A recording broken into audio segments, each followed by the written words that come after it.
he started pushing for a ceasefire. And that was great that he did that. But the point is that the war never needed to be launched to begin with. Iran did not have nuclear weapons. Iran, according to all of the intelligence, including our Director of National Intelligence, until a day after Israel bombed them and she changed her mind, go read the annual threat assessment from earlier this year. Iran had not made the political decision to acquire a nuclear weapon, and they were in negotiations with Donald Trump at the time to bring their enrichment down. There was just no need other than the fact that Benjamin Netanyahu wants that regime overthrown. Josh. This wasn't just a debate. This was a demolition. In one corner, you had Josh Hammer, Israel's most loyal defense attorney, posing as conservative.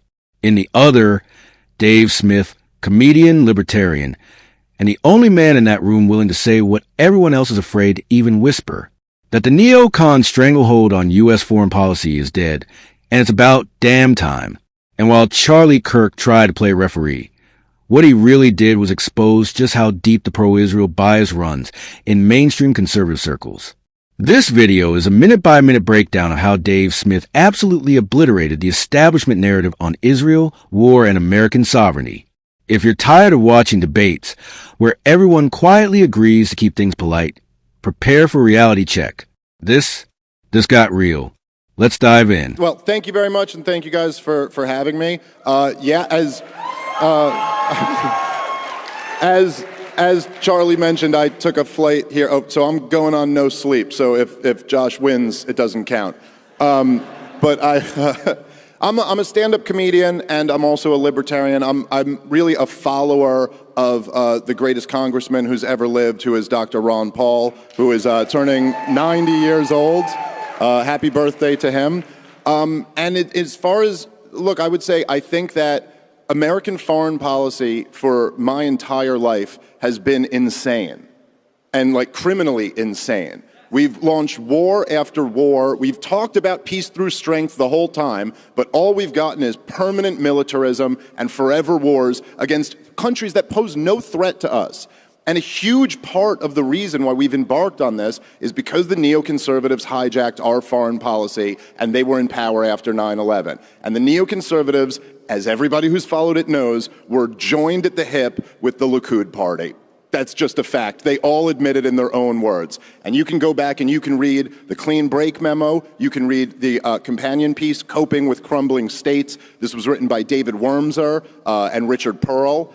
And they laid out their plan. Now, their plan was that to help Israel, the Clean Break is a break from the peace process, a break from Oslo, which was designed to give the Palestinians their own state.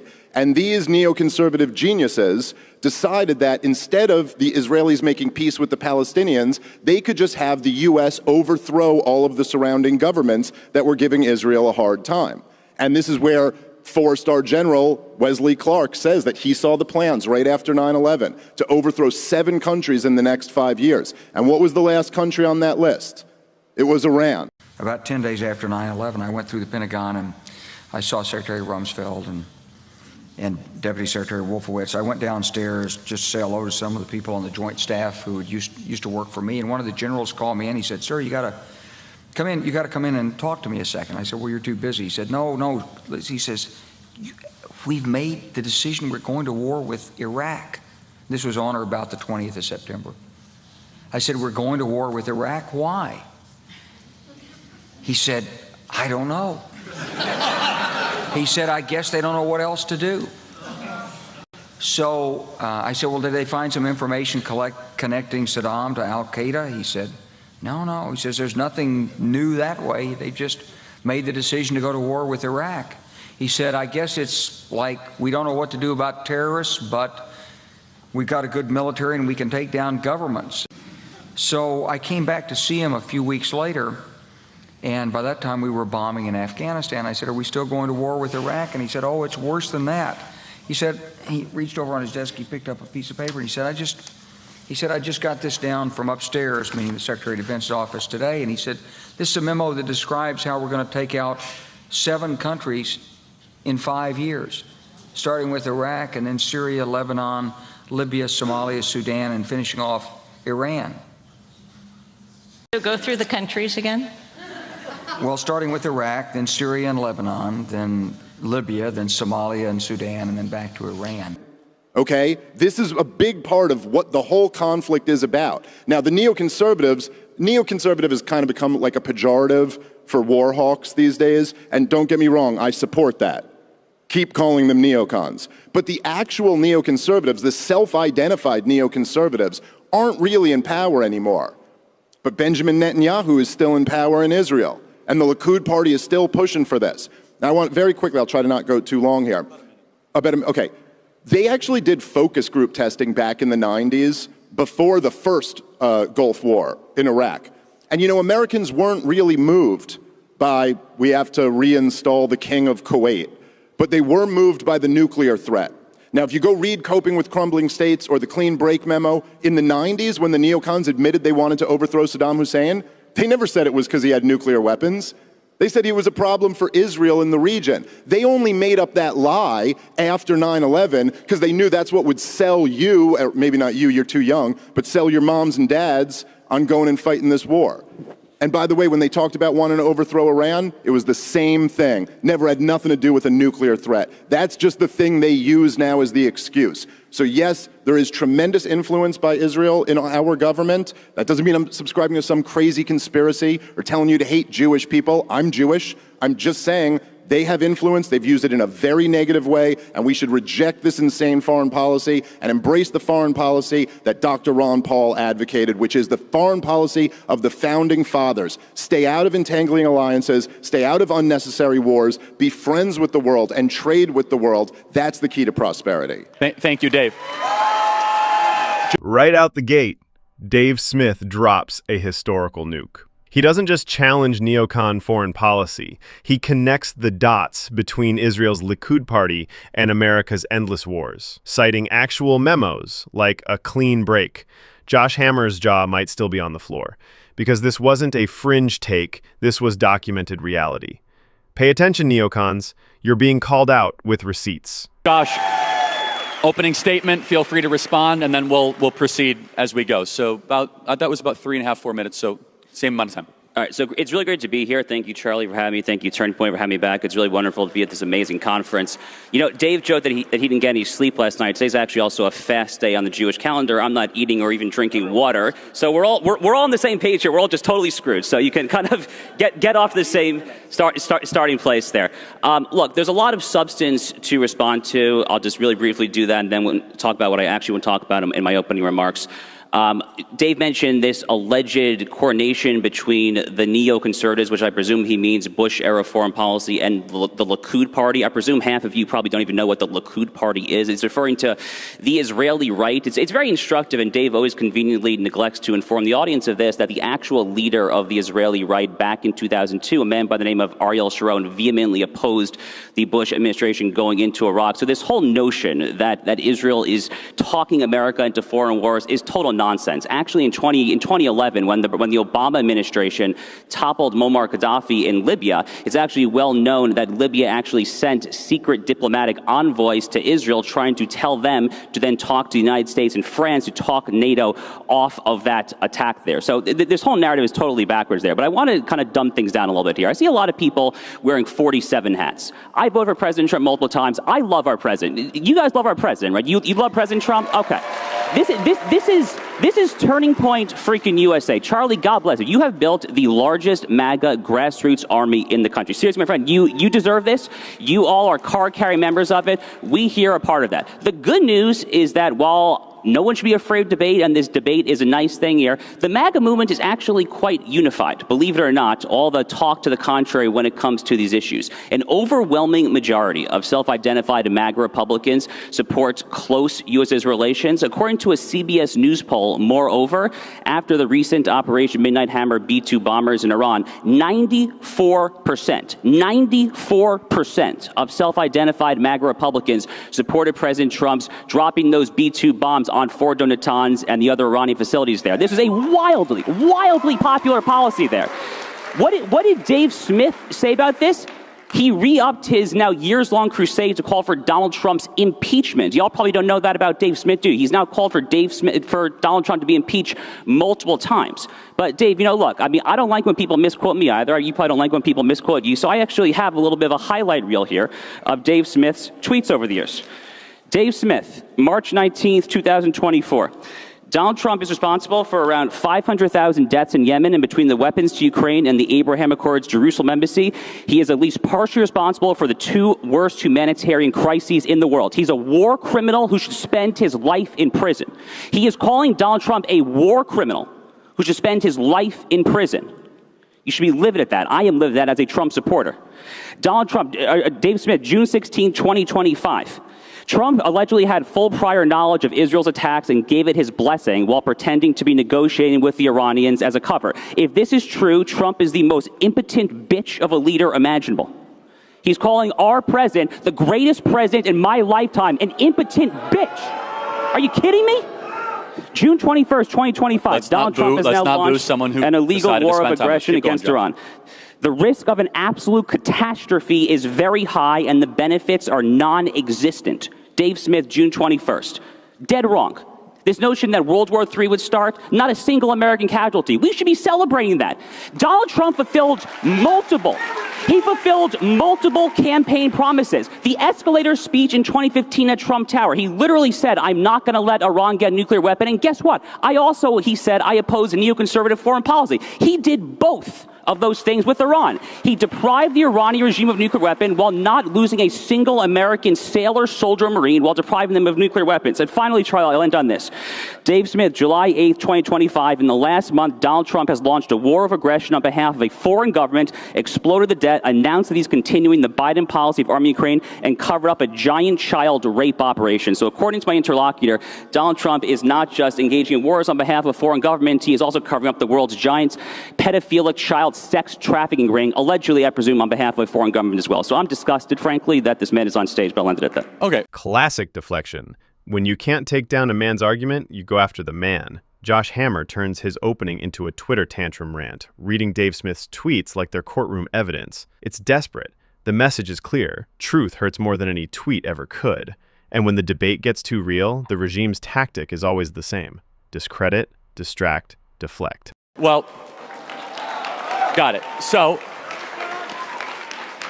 some of you may have seen some of my other debates. Every single time I come up here to debate issues and they come up here to debate me and my character. It's all they have every single time. Because they can't actually take on any of the arguments. And so the most pathetic low-hanging fruit of, you guys like Trump, this guy said bad things about Trump. Listen, guys, I'm a free American. I supported Donald Trump in this last election. Yes, he did just actively cover up a giant child rapist ring, and I'm going to criticize him for that. This is where Dave Smith plants the Libertarian flag with absolute clarity. You want to know why they always come after him personally? Because they can't match him intellectually. Instead of engaging the argument that Trump's foreign policy has been a disaster, they scream, "You're mean to Trump on Twitter!"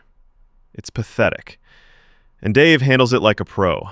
And, as far as the actual substance of what Josh said here, which there really wasn't much, but I already pointed this out the last time we debated, his topic about how Sharon was against the war in Iraq is total nonsense. Sharon's envoy initially opposed it when he found out that Bush was going to invade Iraq, not because he didn't want Saddam Hussein to be overthrown, but because he wanted regime change in Iran first. And then, when the George W. Bush administration assured him that Iran would come next, they got on board with it and they started pumping out all types of propaganda about how Saddam Hussein's nuclear secret sites that didn't exist. And Benjamin Netanyahu, the longest serving prime minister in Israeli history, that year in 2002, came to Congress and testified under, a congressional testimony that anyone can go watch, and advocated not that the U.S. let Israel do it, but that the U.S. overthrow Saddam Hussein. I believe his words were, "I guarantee that peace will spread through the region." If you take out Saddam's regime, I guarantee you that it will have enormous positive reverberations on the region. And I think that people sitting right next door in Iran, young people, and many others will say, the time of such regimes, of such despots, is gone. There is a new age. Something new is happening. And he also advocated that we overthrow Muammar Gaddafi and the mullahs in Iran. So you're just wrong about it. That's not true. And yes, have I been critical of Donald Trump when I think he gets things wrong? Yeah. I mean, I think that's what we should do. This is America. You criticize the government when they get things wrong. As far as the 12-day war goes, I mean, look, I'll be honest. Donald Trump, it might be the greatest thing he's ever done in his life that at the end of the 12-day war, after the Iranian response was as weak as it was, and they gave us advanced warning, so there were no American casualties, he started pushing for a ceasefire. And that was great that he did that. But the point is that the war never needed to be launched to begin with. Iran did not have nuclear weapons. Iran, according to all of the intelligence, including our director of national intelligence, until a day after Israel bombed them and she changed her mind, go read the annual threat assessment from earlier this year. Iran had not made the political decision to acquire a nuclear weapon. The IC continues to assess that Iran is not building a nuclear weapon, and Supreme Leader Khamenei has not authorized the nuclear weapons program that he suspended in 2003. The IC continues to monitor closely if Tehran decides to reauthorize its nuclear weapons program. And they were in negotiations with Donald Trump at the time to bring their enrichment down. There was just no need other than the fact that Benjamin Netanyahu wants that regime overthrown. Josh. Dave exposes the 12-day war for what it was, a proxy war launched on shaky intelligence, justified by fear-mongering and wrapped in MAGA branding. This wasn't strength, it was obedience to foreign pressure. Josh calls it a Mount Rushmore-worthy moment. Insanity. Americans didn't vote for more wars, they voted for America first, and Dave is the only one holding that line. Feel free to respond. Thank you. I'd be curious if Dave Smith also believes in the tooth fairy and pink unicorns. I mean, what lie does Dave Smith not believe, frankly? Look, the recent 12-day war is literally the encapsulation of the Trump doctrine of foreign policy. Donald Trump ran against neoconservatism. He is not a neoconservative. That's good because neoconservatism is actually really, really bad. I actually have a whole chapter in my book, Israel and Civilization, talking about how bad neoconservatism is. It's chapter 7. If you haven't read it, you should go ahead and pick up a copy. So it's really good that Donald Trump opposes moralistic nation-building boondoggles. Guess what Donald Trump is also not and never has been since day one? He's never been a hardcore isolationist. He is a foreign policy nationalist and realist. We would say that he is a Jacksonian. He is in the mold of Andrew Jackson, one of his favorite presidents of all time, because he believes in generally following the very wise advice of George Washington in his farewell address that you should beware of foreign entanglements. But when you are attacked, you are going to punch back 3 times as hard. How many times has Trump said that in a debate there? When he's punched, he's going to punch back really, really, really hard. What happened in the 12-day war was you had a close ally, Israel, that through their wonderful control of the skies, and they're taking out the missile launchers and the IRGC command there, essentially paved a very clean runway through that, and they're neutralizing Hezbollah last year in 2024, that then allowed the United States to come in with the B-2 bombers and the death blow. It was a perfect alley-oop. For you basketball fans, it was kind of like Kobe Bryant tossing it to Shaquille O'Neal back in the way. It was a perfect tag team operation to neutralize and set back by many years the threat of a regime that, whether or not we care to admit it, has actually been at war with the United States at least since the 1983 Beirut, Lebanon, Hezbollah barracks bombings that slaughtered 241 Marines, arguably since the 1979 hostage crisis as well. Again, Donald Trump fulfilled multiple campaign promises. He set back the nuclear program. Not a single American soldier, sailor, or Marine died. It was a brilliant, brilliant move of statesmanship, a fantastical move. Frankly, it's a borderline Mount Rushmore-worthy accomplishment, I would say. This is classic neocon gaslighting dressed up in fake populism. Josh Hammer wants you to believe that Donald Trump launching B-2 bombers in a foreign war on behalf of Israel somehow isn't neoconservatism. He calls it Jacksonian realism. Give me a break. You don't get to bomb sovereign countries without congressional approval, based on shaky intel, and still pretend you're not part of the war machine. That's not America first. That's Bush-era foreign policy with a MAGA hat on, and calling it a Mount Rushmore-worthy moment? Seriously? It didn't make America safer. It didn't help working Americans. It just escalated tensions in the Middle East and dragged us closer to another war. Josh Hammer wants to sell you a fantasy where Trump is the outsider while defending everything the insiders do. The truth is simple. Dave Smith brought facts. Josh brought metaphors and emotional bait. And that's why Dave's argument cut through like a laser. Because no amount of flag waving can cover up the truth. This was a foreign war, sold to you as patriotism. I'm going to now ask, I'm going to a really tough follow-up for you. You do not want Iran to get a nuclear weapon. Bad. Would you, if it ever took, if it required U.S. troops on the ground, would that be worth Iran not getting a nuclear weapon? Charlie, with respect, I reject the premise. I simply do not think it does, actually. I know. It's a hypothetical, but it's worth thinking about. Okay. Charlie Kirk plays the emotional hypothetical game. Wouldn't you use force to stop Iran's nuke?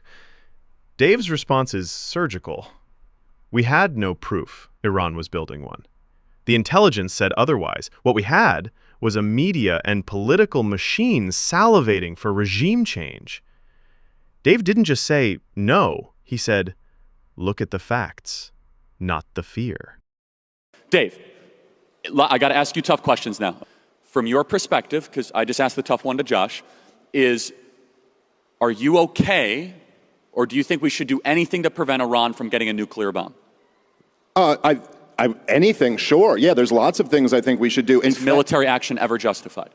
Well, again, yes, there are times when military action is justified, but if you're saying what we could do to prevent Iran from getting a nuclear weapon, what we were doing, Donald Trump was in negotiations with them, and I think he should have continued those. And the truth is that the big problem with the JCPOA that Obama got us into was that there were sunset provisions. They opened up a whole new inspections regime. It is not true that the IAEA is saying that Iran was about to get a nuclear weapon. Anybody you want, it's published online. You can go read the conclusion of their last report where they explicitly said Iran does not have nuclear weapons and is not trying to develop them. They are enriching at 60%, and they were in negotiations to maybe bring that down. But, you know, when you bring up the fact of the Marines getting killed in 1983, it's actually an interesting.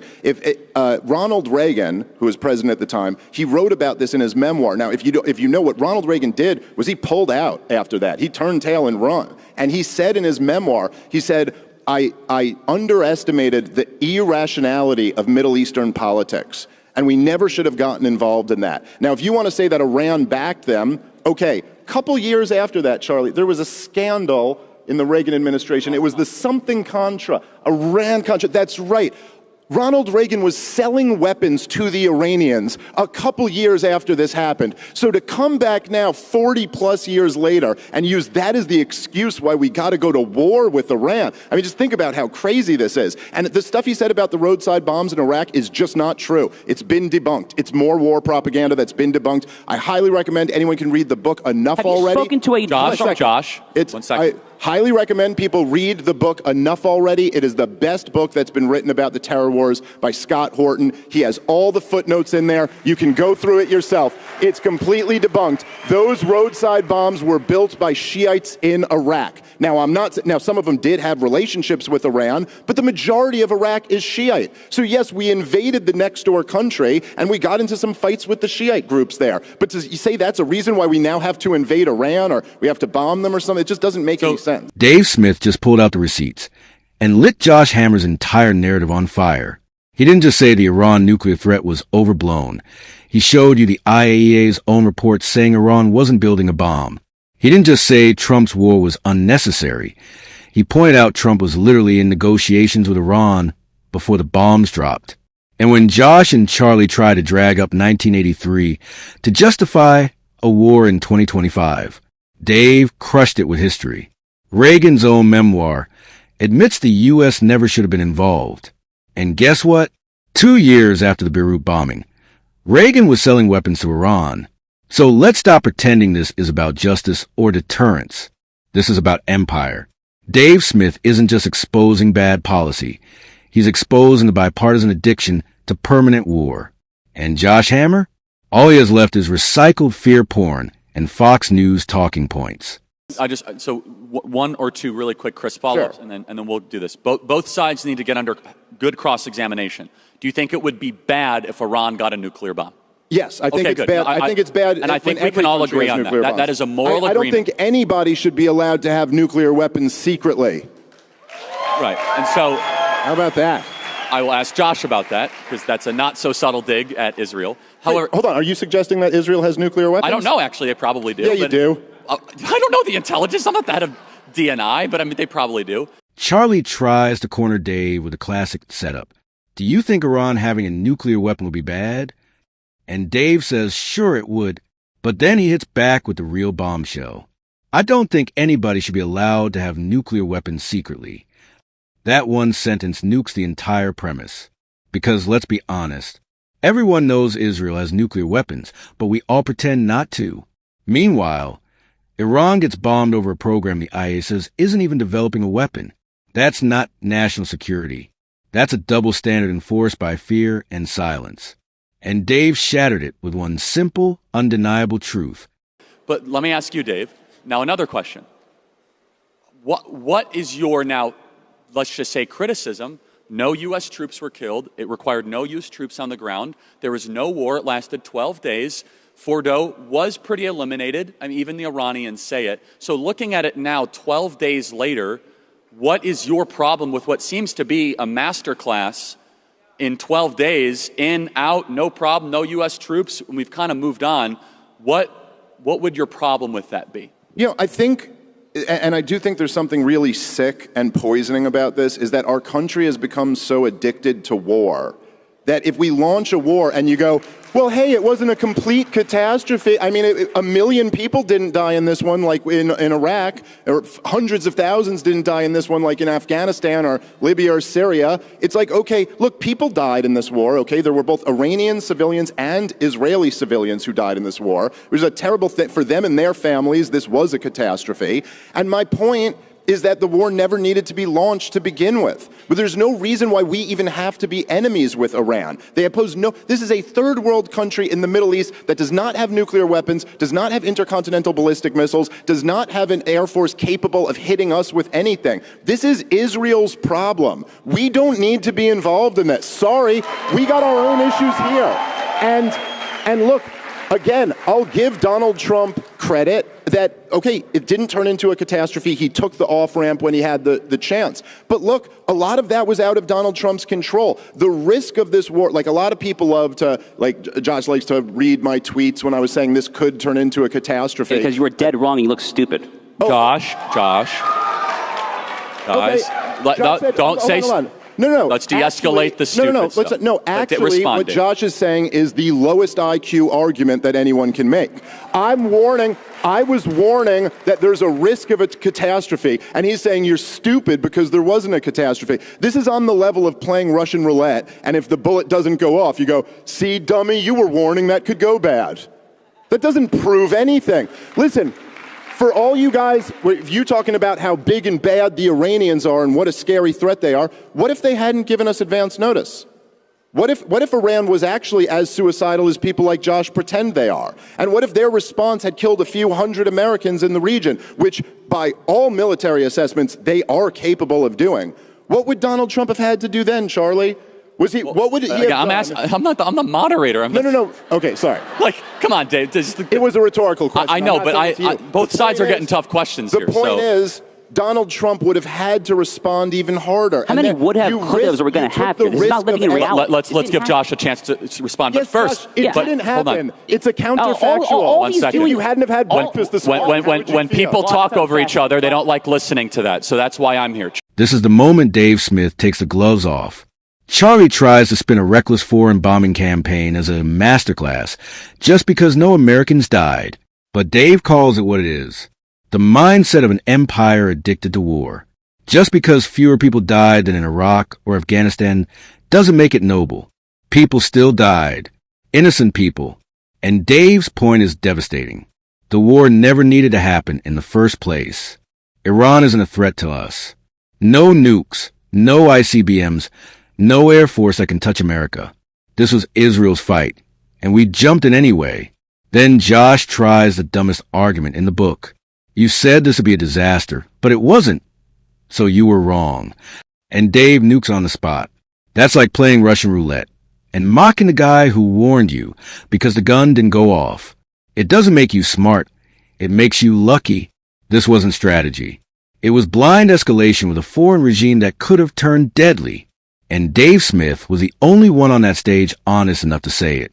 Josh, I want you to respond to that, but to Dave's point, do you think Israel has a secret nuclear program, and is that a problem? Yeah, I think it's not particularly disputed that Israel has a nuclear program. We know exactly where it is based. This is not a particularly hidden thing there. I mean, it's so well known, in fact, Charlie, that I don't know exactly why it's officially a secret. Unofficially, it's not much of a secret. I'm non-Israeli. I have no idea why the exact policy is the way it is. I don't particularly have a program with it. As I said, it's one of the world's worst kept secrets. It kind of just is what it is. But more generally speaking, I don't understand why we're going so far down this rabbit hole of would've, could've, should've. The people, look, let's say something very simple here. The people who said that Donald Trump's involvement in the 37-hour operation of the B-2 bombers flying from Missouri to Iran and back with not a single shot fired at our boys. By the way, as I said, that was partially due to the fact that the IDF had so neutralized the Iranian Air Force and their defenses there. So the fact that he was able to accomplish that so amazingly there,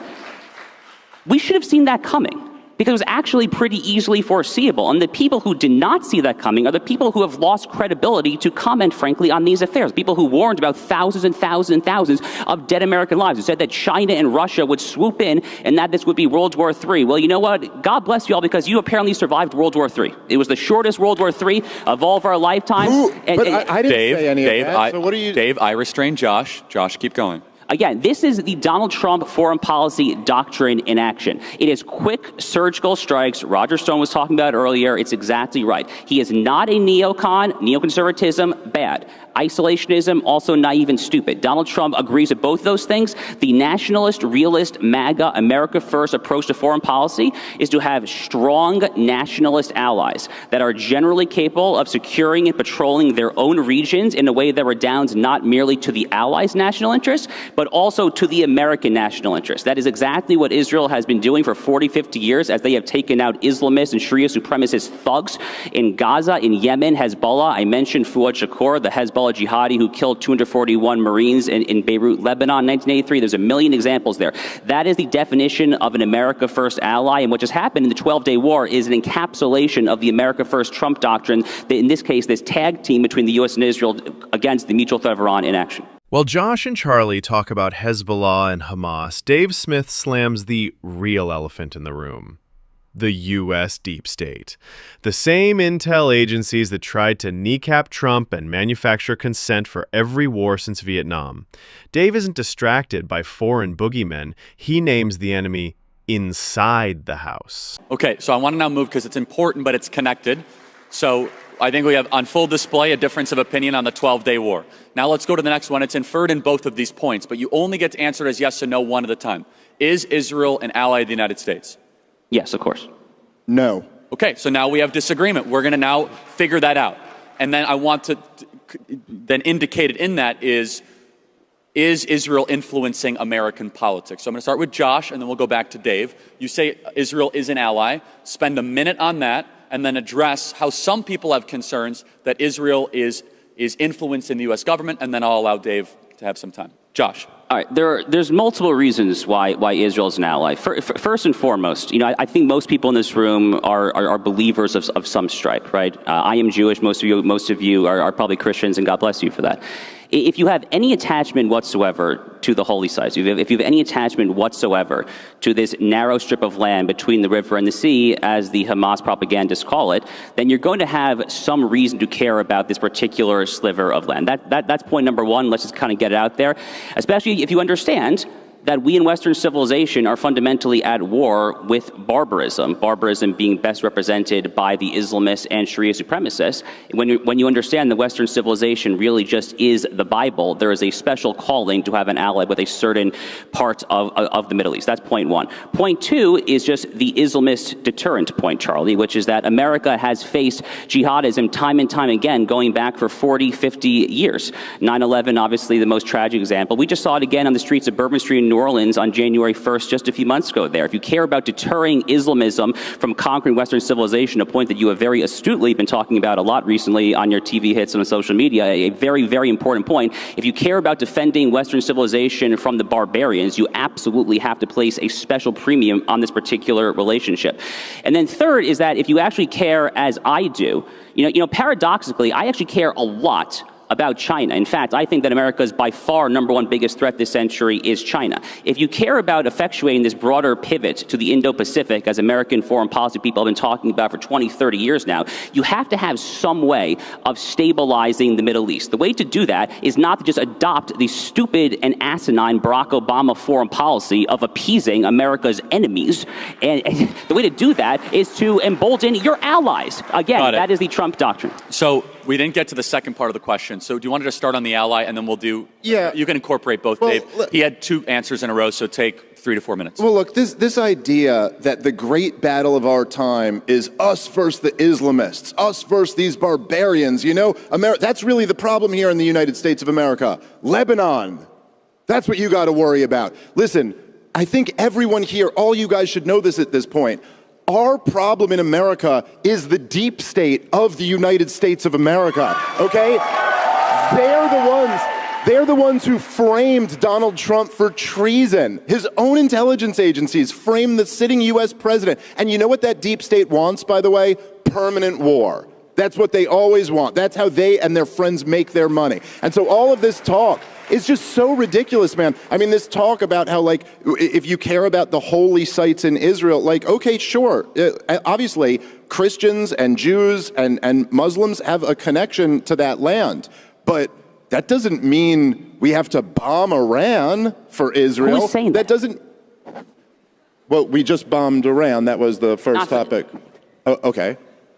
Anyway, it doesn't mean that we have to support Israel slaughtering people in Gaza. None of that has anything to do with the holy sites. And in fact, a lot of sites get destroyed when there's bombs flying. But listen, the real problem for America, if you want to even talk about the Islam taking over America or taking over Europe, well, how did that happen? That happened because we completely destabilized the region, fighting war after war after war that did nothing but slaughter hundreds of thousands of people. And then our Western governments had the most insane open immigration policy that was basically suicidal. We're doing this to ourselves. We're $37 trillion in debt, and we're looking for another enemy to go fight. Since the collapse of the Soviet Union, we've spent $20 trillion on empire and wars. And you know what? We can't tax enough money to pay for it. We can't borrow enough money to pay for it. So what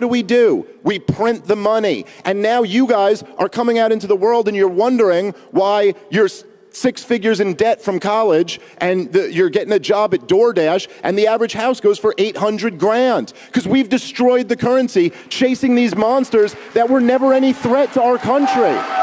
So listen, one quick point.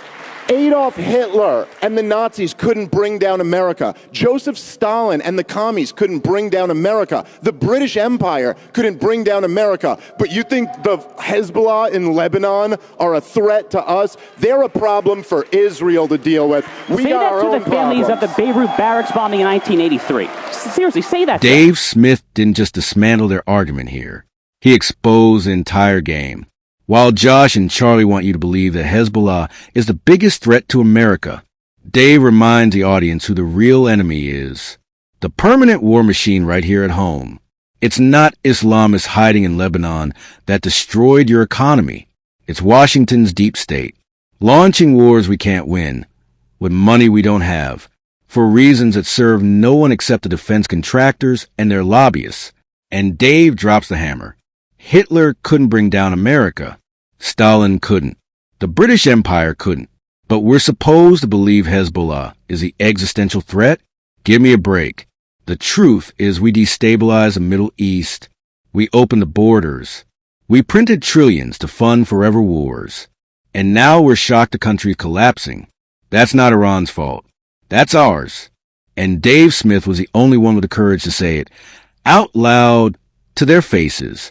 Josh is saying, what about all of the Islamist death that they're responsible for. Beirut bombings. You mentioned the Shiite. That's basically the essence of your argument, right, Josh? By saying, did you talk to, he's saying, why are you minimizing this? That would be Josh's contention. Is that fair, Josh? And 9/11, there's so many examples. Right. Dave, respond to that, and then I will throw it back to Josh. Well, I certainly don't think I in any way minimized any of those deaths. I made the point that Ronald Reagan still sold weapons to Iran a couple years after that, and I made the point that those roadside weapons were built in Iraq by Shiites there. That's not minimizing it. This is a huge part of the reason why we never should have invaded Iraq to begin with, because we get our bravest young boys killed. It's tens of thousands of them have committed suicide in the last few years, and that doesn't seem to stop anyone from wanting to pursue the next attack. So the point is, right, that I think if we want to really understand this stuff, it's wise to look at what some of the motivating factors for the hatred against us is. All you got to do is listen. Yes, I have talked actually to families of people who have died in Iraq. You know what? Overwhelmingly, they're non-interventionist, anti-war people now. In fact, did you know that in 2008 and in 2012, Dr. Ron Paul got more money from active duty military than all the other candidates combined, including Barack Obama, because the active duty military are actually the ones who are the most hardcore anti-war. Again, so don't invoke them to try to sell another war. But Dave, I'm going to follow up with a tough question. I want you to make the case, because I don't want to have you be able to get past this. You say Israel is not an ally. That is not an opinion that people hear a lot. Why is that? Look, all I'm saying is Israel has at every turn, and look, again, when I say Israel, I'm talking about the government of Israel. I'm not talking about the people there. And I'm specifically talking about Benjamin Netanyahu and the Likud party, who have been in control for most of this time, for most of my lifetime. Yeah, and most of the 21st century. And so when I say they have been constantly pushing America toward more aggressive policies, toward getting in more fights. And just like I always say, if you went out to the bar every single night with your friend, and every night your friend's trying to convince you to get into a fight, and while you're beating a lot of people up, you're also taking a lot of wounds, and you're going to jail, and you're getting in trouble, you got to stop hanging out with that friend. And so I think that my position, I don't believe in wars of aggression and wars of choice. I don't believe in sanctions. I don't believe in that. We should be friends with Israel. We should trade with Israel and have a good relationship with them. But you know what? I also don't believe in welfare, and they shouldn't get another dime of U.S. taxpayer money, and they should not. So hold on. Their lobby should register as a foreign That's a good agent, segue. Finish that. And they should stop blackmailing our politicians. Got it. So back to Josh. This is where Dave becomes untouchable. He calls out AIPAC, not with bigotry, but with facts. AIPAC funds progressive Democrats as long as they support Israel. That's not conservative. That's betrayal. And what does Josh say? I don't even like AIPAC. Oh, really? Then why are you defending them harder than you defend the U.S. Constitution? Back to Josh. Dave had some uninterrupted time there. Let's now address that. Josh, Dave is making a point I'd like you to respond to.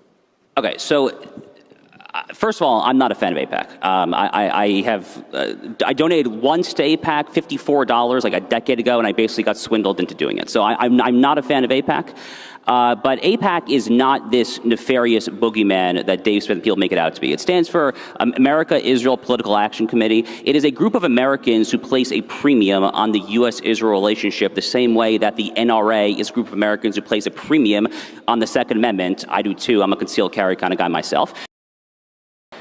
Does Dave actually think that Donald Trump, J.D. Vance, and the entire Trump administration are literally bought off by the Jews? Is that actually your honest stance? Okay, so what Josh is asking... Well, first off, it's always, look, all of this, I mean, and literally... I do have a tough follow-up for you. No, but I'm sorry, but just like everything you just said, like all of it, I just find to be like the cheapest debate tactics. First off, I never said anyone's bought off by the Jews. We're both Jewish, and that's a dirty little trick you play when I'm talking about... I'm the only non-Jewish guy on stage. I'm talking about a foreign...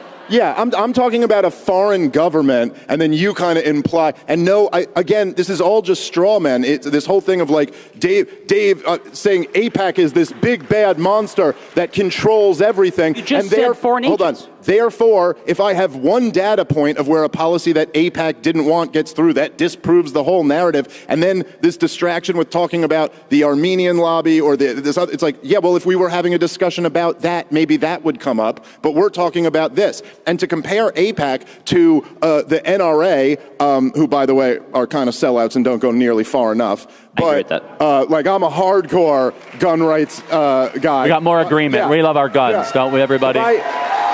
Yeah.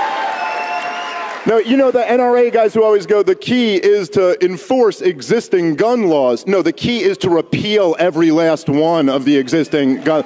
There should be one law, the Second Amendment. That's the law. Okay, but all that, no, it is totally different to have a group of Americans advocating for a constitutionally protected natural right for American citizens than to have a group of Americans advocating for a foreign government in conjunction with that foreign government. That's a different not what's thing. happening. And to even, let me finish, Josh. And to even compare them is ridiculous. And listen, by the way, I'll just say this. Every single person in this room, you have to hate AIPAC. You don't even have a choice. You're here at Turning Point USA. AIPAC contributes millions of dollars to woke progressive Democrats if they support Israel. In other words, it's okay to destroy our country as long as that helps Israel. So I'm sorry, I don't know, Turning Point USA, this is my first time here. Quick question, are we allowed to support groups that contribute millions of dollars to woke progressive Democrats? Because I thought the answer was no. Josh Hammer tried to pull the oldest trick in the book, imply that criticizing a foreign government or a lobbying group is somehow anti-Semitic. But Dave Smith, he shut that nonsense down cold. He didn't flinch. He didn't stutter. He said, "We're both Jewish. Stop hiding behind identity when I'm talking about policy." And then he nuked the whole AIPAC myth right on a Turning Point stage. AIPAC gives millions to woke progressive Democrats as long as they support Israel. So, let me get this straight. You can fund the people destroying America's culture, borders, and economy as long as they're loyal to a foreign policy agenda. That's not America first. That's America sold out. And Dave wasn't just calling out Josh. He was calling out the entire conservative movement for selling its soul to a foreign lobby. If Turning Point is really anti-woke, why are they defending the one group bankrolling the woke left as long as it helps Israel? Let me ask you the follow-up that I wish that I had an answer to when you were on the Joe Rogan show, but that thing descended into a mess, right? It was madness. So I'm going to try to do it here. This was the best point that I think that for whatever reason it wasn't answered. How then should Israel have responded to October 7th? Be specific. I know you might say, well, don't kill kids, but hold on. How would you say you would be okay for Israel to respond? Because it would be a defensive war at that time. 1,300 of their own kids and women were killed and raped. So please just answer, how then would you be okay with Israel responding to October 7th? Yeah, well, I certainly, look, I'm not saying that Israel was going to respond with zero violence from after October 7th. But I think the important thing to remember here is that, first of all, for the entire history of Israel's existence, they've been dealing with this terrorism problem. Now, I would argue that the Palestinians have been dealing with the terrorism problem from Israel as well, but and they've never, until Netanyahu, they never treated it as a problem for the regular old military. It was always targeted assassinations and special ops, and look, the truth is, this is the fact, right?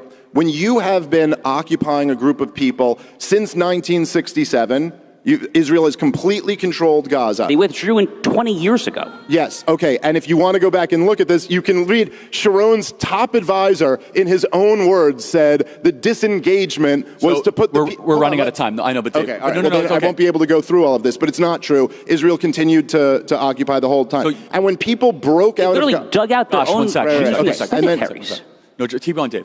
Okay, so when people break out of Gaza and just start just slaughtering civilians in Israel, yes, it was a horrible day and the world feels for those civilians, but at the same time, you have to know, if you're Israel, that the way that you respond to this is going to be how you're characterized in the international community. And so you would at least make some effort to not kill so many civilians. You can't, dude, Smotrich, the finance minister, was bragging for 3 months that not 1 ounce of grain would get into Gaza. Well, Hamas has all the food. They're firing rockets from Hamas has all the... schools. Dude, you interrupt every 2 seconds, dude. Please, let him... Hamas has all the food they need. This is a war on the civilian population. And then, as is reported, admitted by IDF... By the way, this is admitted by the Israeli government. You can say whatever you want about Haaretz. They denied that they gave the orders, but they admitted that it was the IDF who was shooting at those people. Then after you deny the civilians food for 3 months, then you start shooting at the people who are desperately trying to get some food for them and their kids. So no, listen, I'm sorry, and I guess I am partly rejecting the premise of your question, but let me just say it like this, Charlie. If you're pro-life, and you say, Such a stupid argument. You should not buy this for a second. let Dave finish his sentence. Shut up, bro. It's not Hamas it's a is a stupid part of argument. pro-life here. It's a stupid argument. You haven't heard the argument. What's the argument that's stupid? Dave, you're not pro-life. Guys. No, what's the argument? It's Hamas that is not pro-life. What's the argument? You just called stupid. Dave, what's the argument? This is what... Hold on 1 second, Charlie. I know, people don't what's like the argument that you... not enjoyable to watch, okay? What's the argument that you called Why stupid? don't you finish it, Josh? Because he doesn't even know what it is. He interrupted me before I even said it. Okay, here's the argument. If you're pro-life, it's not incumbent on you to have a plan for what the mother ought to do with the baby. Like, you don't have to have a plan for daycare and college funds and all that. You just say, hey, I think this option should be off the table. I don't think you have the right to murder the baby while it's inside of you. Likewise, I'm not saying I have to have the perfect plan. If we had more time, I could expound on what I think they should have done. But how about don't deny 1 ounce of grain for 3 months and then shoot at the poor people who are trying to get food? Josh, how respond. about you take that option off the table? Is that argument stupid, Josh? Charlie throws out the classic trap. How should Israel have responded to October 7th? And Dave Smith doesn't dodge. He dismantles the entire premise. He acknowledges the horror of the attack, but then forces the audience to confront the reality. You don't answer evil by starving civilians and shooting people trying to get flour. That's not self-defense. That's collective punishment. And when Josh tries to scream over him, Dave lays down the knockout blow. If you're pro-life, you don't have to have a perfect post-birth plan to oppose abortion. Likewise, you don't need a 12-point military strategy to know that cutting off food and mowing down starving families is morally wrong. That wasn't just a strong argument. It was a direct moral challenge to everyone in the room. And Josh, he couldn't even respond, because deep down he knows Dave's right. You don't get to bomb kids and call it civilization. Dave Smith didn't just win this debate. He exposed an entire illusion. He challenged a fake consensus on foreign policy, took on the sacred cows of conservatism, and walked out with his integrity untouched. Meanwhile, Josh Hammer relied on applause lines, character attacks, and emotional appeals. Charlie tried to moderate, but even he couldn't hide the cracks in the narrative. This wasn't just a debate. This was a red pill moment in real time. If you're still watching, do the realest thing you can do right now. Like the video, drop a comment, and subscribe to the channel. This is Clout Commentary, where we say what everyone else is afraid to.